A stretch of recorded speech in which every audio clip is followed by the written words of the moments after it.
Hello everyone, it's Dylan from Yu-Gi-Oh! Everything, and welcome back to another Yu-Gi-Oh! VRAINS Top 10 video. Actually, this is going to be a Top 15 video. I rarely do Top 15 videos. I actually am not sure if I've ever done a Top 15 video before in regards to characters or duels or anything of that regard, but I am going to do the Top 15 characters for Yu-Gi-Oh! VRAINS. There were so many characters that were right on the cusp of the 9 or 10 spots, and I figured instead of having like 4 genuine honorable mentions, let me just extend it to 15 characters. If you just want to hear my top 10, I will have a timestamp in the description. Otherwise, it's a little bit of bonus content for you guys to enjoy. I hope you leave what characters you thought were the best throughout Yu-Gi-Oh! VRAINS down below in the comment section. And without further ado, let's begin. I hope you guys enjoy. Kicking off this long list is everyone's favorite hot dog vendor, Shoichi Kusanagi. Kusanagi was thrown into the mix of the story due to his brother Jin being kidnapped and being a victim of the Lost Incident. He would use this as motivation to go after the Knights of Hanoi, although a character with no dueling skill would be hard-pressed to defeat a dueling group in Yu-Gi-Oh! He met up with Playmaker, befriending him, and as the brains of the operations, would assist Playmaker in taking down the Knights. Kusanagi was an awesome guy. His only actual duel was against Playmaker thanks to Lightning's underhanded tactics, and it was honestly a pretty solid and emotional duel. Shoichi didn't do quite enough for me to be higher on this list, but regardless, he's one of those characters that is just impossible to hate, an awesome brother and an awesome friend, and I'm sure a lot of people will feel I have him way too low on these rankings. Coming in 14th is Ghost Girl, aka Emma Besso. Emma grew on me quite a bit as the series went on. As I'm sure some of you may recall, I was very harsh on Emma, mainly for her comments towards Akira in the very early stages of VRAINS in regards to how men with no money or power are useless to her. I felt she was just a nasty at-heart person, and she was back then. Greedy, selfish, the list goes on. But I will say, after she lost to Playmaker and especially Revolver, she definitely started growing as a more caring person. While she helped Aoi Zaizen in her character arc, Aoi also helped her and showed her why caring for people and assisting others that need help is worthwhile, even if it doesn't have any self-benefits. We also got decent exposition on Emma during her duel with Blood Shepherd. While her dueling record wasn't anything to smile at, her bounty hunter and style wasn't fully dependent on whether she was a good duelist or not. A lot of the scenes she had with Akira, I felt she played a secondary role in, which hurt her stock a little bit in those behind-the-scenes scenes. Ultimately, Emma was a fun side character who definitely did grow on me, and she just makes this list at the 14th spot. Coming in 13th is the second character that was introduced to us before VRAINS started, and that is Go Onizuka. Go had one of the most turbulent and 180 character arcs in the entire story of VRAINS. He started out as a man that was idolized by the masses, the #1 charisma duelist in Link VRAINS. Then a guy named Playmaker broke onto the scene and defeated Go in the early stages of the show. It was really Go's loss to Revolver that drove him off the edge of sanity. He lost his status, the media, the fans, everything he worked his whole life for. And so, out of desperation, he joined Soul Technologies in an effort to become stronger so that he could beat Playmaker. During this new endeavor, Go defeated the Earth Ignis and was majorly responsible for one of the most hard-to-watch death scenes throughout the show, which villainized Go permanently in many people's eyes. Go would end up losing to Playmaker, even with the AI infusion. Go was then redeemed kind of out of the blue at the beginning of the final season. I felt his redemption, as was the case for most side characters in Season 3, needed way more focus and felt a little bit rushed and forced. Honestly, if they had kept Go out of the show after his loss to Playmaker, he might have made my top 10. I loved the villain twist they did with him, but was not a big fan at all of his role in the final season. Granted, he's not the only character whose value plummeted in the final season, which shafted a lot of side characters. Go takes the 13th spot on this list. Coming in 12th is our first Ignis, and that is Windy. Don't get me wrong, I absolutely loved Windy. I thought his 2 duels were very entertaining, I thought he was a great and fun villain to watch, and I thought he was the perfect unhinged complement to a much more put-together Lightning. I also thought that what he did to his partner solidified him as committing one of the most heinous acts in the history of Yu-Gi-Oh! The reason Windy ranks on the lower side for me is what happened to him at the end of his arc. It gets revealed to us that Lightning reprogrammed Windy in an effort to make him hate humans. This reprogramming worked, and this reveal still really was a downer for me. I feel like it's not justified for me to put Wendy really high on this list, because the sad truth is, we never met the true Wendy. The fake Wendy, the one under Lightning's manipulation, was a joy to watch, but I feel like it would have been way better for Wendy if he made the judgment to fight with Lightning on his own. So for those reasons, I have Wendy just outside the top 10 at number 12.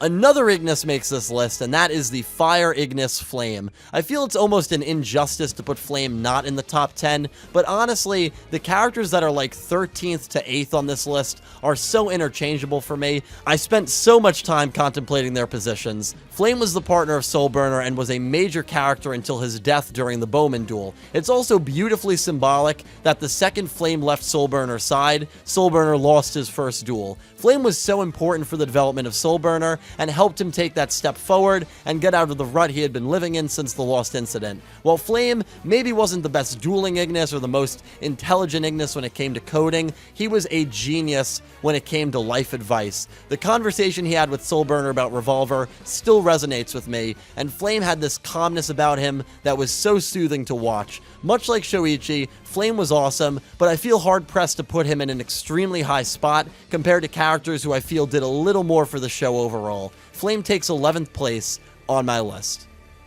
Alright, the top 10 begins, and kicking off this top 10 is one of the main antagonists of Season 2, the vessel to create an ultimate Ignis, Bowman. Bowman was honestly a yawn of a character for me for the first half of Season 2. He didn't remember who he was, then he thought he was the original Yusaku. It was hard to get a read on what Bowman actually was or who he even was.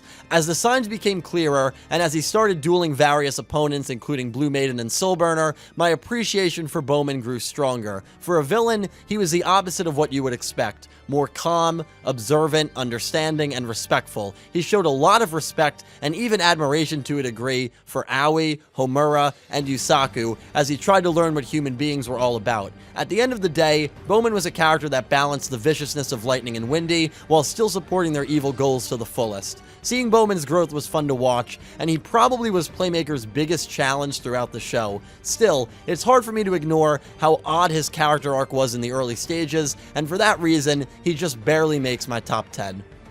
Coming in 9th place is Dojin Kenjo, aka Blood Shepherd. Alright, look, I have already gotten enough slack from the peanut gallery on putting Blood Shepherd this high. I went over my top 15 after we did our top 5 characters live stream, link in the description if you want to check that out, and all of my friends were appalled at me having Blood Shepherd in the top 10. I'm sure I'll get some more pushback for this from you guys in the comments, but that's okay. I will defend this decision, and this is probably the biggest unpopular decision of my video. The main reason why Blood Shepherd is this high for me is because of his backstory. His backstory resonated with me so freaking much, man. I thought it was incredibly well done. Dojin had just graduated school, and he made a very selfless, respectable decision to not pursue college and instead take care of his mother. It was very obvious from the get-go how much his mom meant to him. After the two of them had dinner, they both got in a self-driving car, which crashed. Dojin's mom was bedridden due to the accident, and Dojin Kenjo, with one hand severed from the accident,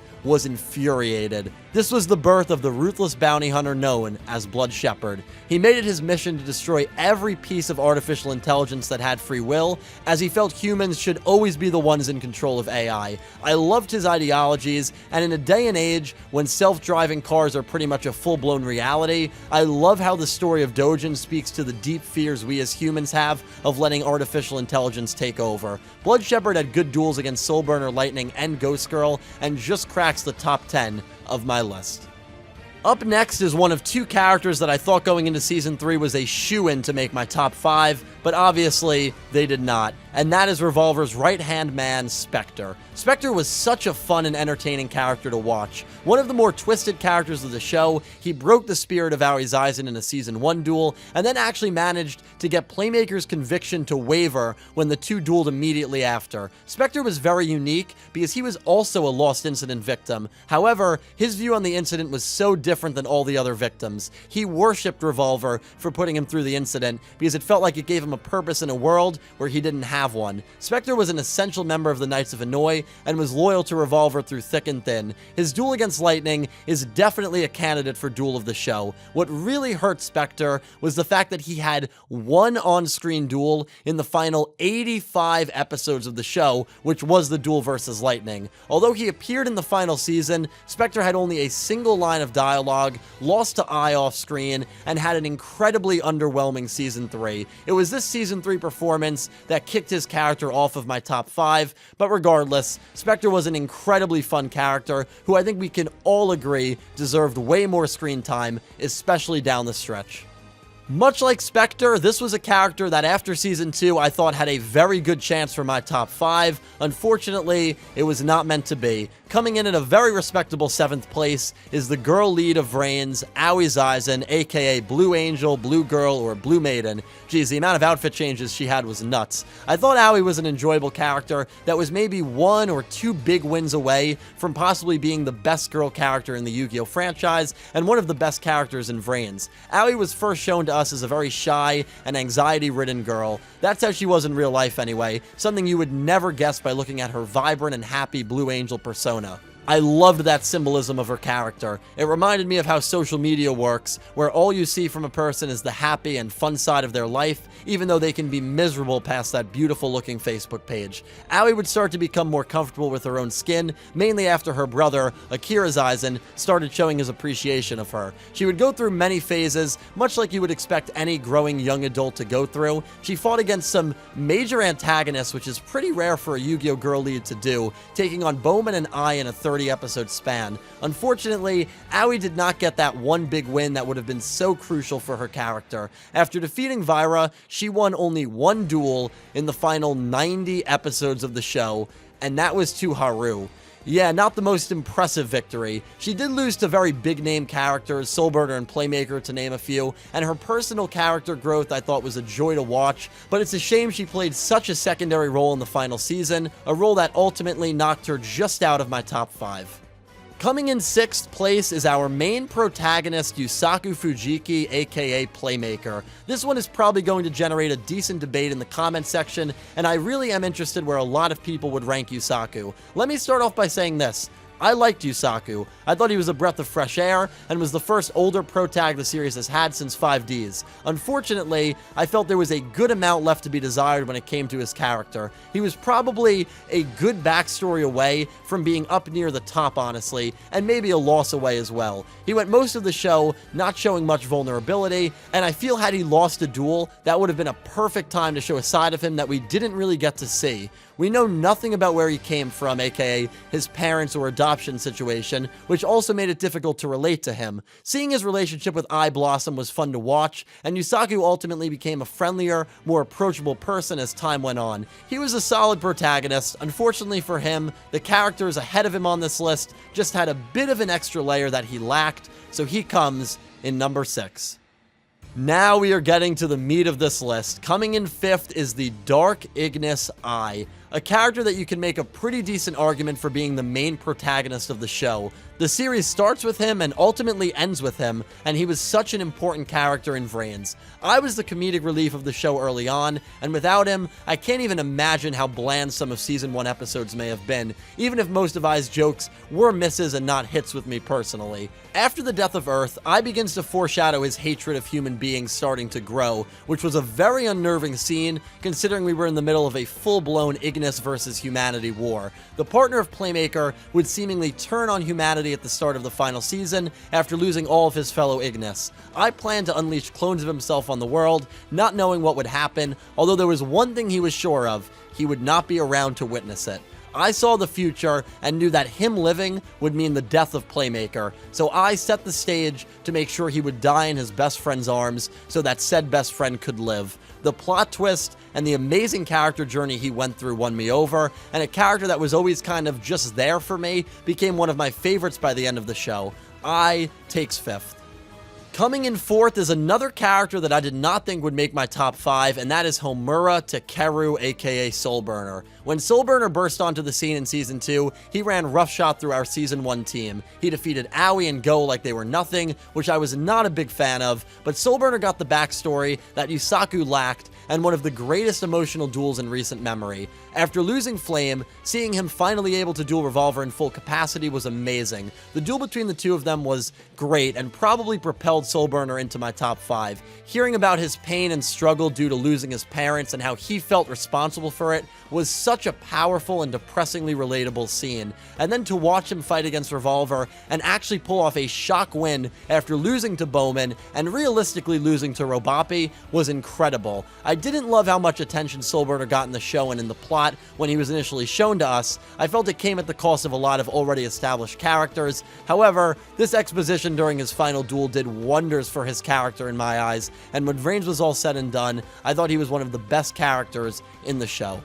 I might have him a little high considering he only dueled twice, but taking the bronze medal on my list is Akira Zaizen. Akira actually made all 4 of our top 5 lists, and he's just a character that speaks volumes about how important writing is outside of dueling. He's also a prime example as to why there is not a direct correlation between the amount of duels a character has and how good that character is. Akira did not win either of his duels as he took on Playmaker and I throughout the show. I'm not sure if I've ever idolized a Yugioh character as much as I idolize Akira. Maybe idolize is not the right word, maybe respect is a better word. A young teenager who was left with his stepsister after both of their parents died in a car accident. So not only do you have to deal with your parents dying at a very young age, but now you need to support a young girl that you aren't even related to by blood. And Akira did just that. He broke his back to give Aoi a comfortable life, working for the Mafia, among other things, and he eventually earned his position at Soul Technologies. He quickly gained the emotional intelligence he was lacking in the beginning of the show,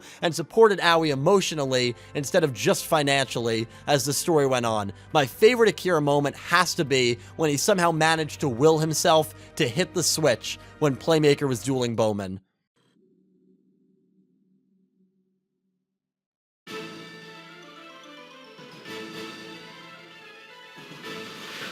Just an incredible scene, and Akira was someone that I strive to be in terms of personality and work ethic. An awesome guy who deserved more duels. Akira takes 3rd place on my list. Taking the runner-up spot is the Light Ignis Lightning. Lightning was a fantastic villain, and up there with Vector as one of the best villains the franchise has had in the last decade. I view Lightning as the main antagonist of the show. Blame Lightning is a meme for a reason, because he was a curator of almost everything bad that happened during the series. Revolver and the Tower of Hanoi don't take place if not for Lightning's inability to coexist with humans. Ai's turn in Season 3 doesn't happen without Lightning, and funny enough, Lightning in a twisted sort of way wins. How many times can you say that about a Yu-Gi-Oh villain? While Lightning doesn't accomplish his goal of replacing humanity, he does succeed in making sure all the Ignis are equal. Instead of them being in one divine ruler like Bowman, they are all dead. Even when it looks like Ai dodged the fate of death, Lightning makes sure that he gets the last laugh, and the show ends with Ai dying at the hands of Playmaker, the man who was responsible for stopping Lightning's plans by defeating Bowman. It's insane to me how you can really make the argument that Lightning won. Lightning was unable to coexist with human beings due to his own flaws, which internally terrified him. Bowman telling Lightning that he was more human than any of the other Ignis because of his will to live and survive was an incredible line and an incredible way to sum up Lightning. On top of that, he had awesome duels against Spectre and Revolver and went undefeated in his short dueling career. Just a really good antagonist in my opinion, and the 2nd best character in Yugioh VRAINS.